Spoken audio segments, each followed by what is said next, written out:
4 رکعت هم هست در روایت آمده که 4 رکعت 2 رکعت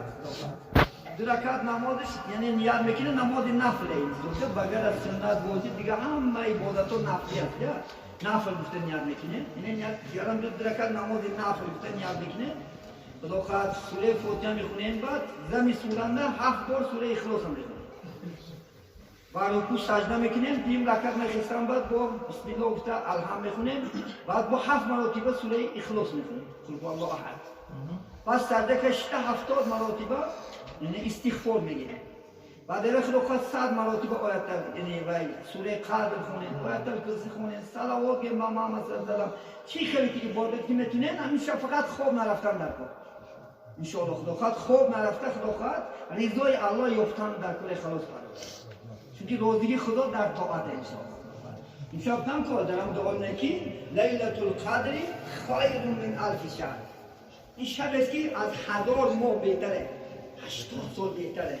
شما 80 سال طاعت بودن که یک شب همیشه درکت نماز رو ذکر کرده ایمه نفس داره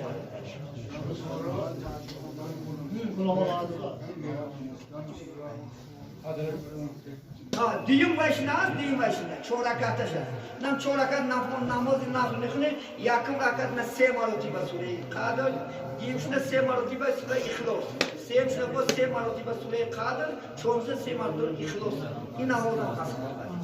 این نماز هم خونه میشه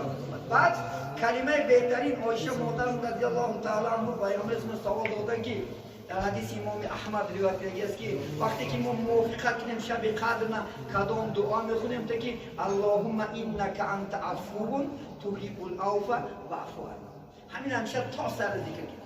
اللهم انک انت عفو تحب العفو فاعف عنا ای خداوند تو عفو کردن دوست می‌داری گناههای ما را مغفرت همین دعا تا سر خونیم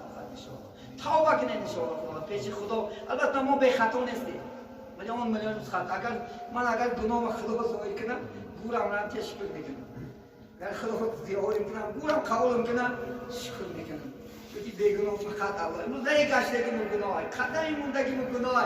لیکن الله چیه رحمان امید کنی خدا خدا از رحمتش گرچه گناهگار است برادر تو امروز گیم که اکنه نماز خونده و امروز اکنه عرق بس کرده دیگر کنیم هیچ وقت ناامید نشی لا تقنطوا من رحمت الله ان الله یغفر الذنوب جمیعا خدا خود همه گناهتون میبره التائب من الذنب کما لا ذنب له توبه کننده میگه ای گناه هیچ گناه نداره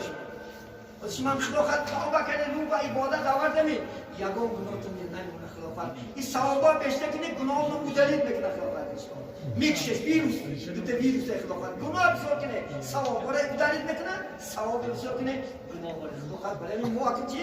گناه بیشتر مجلد کنه همیشه سربلند خیشه خدا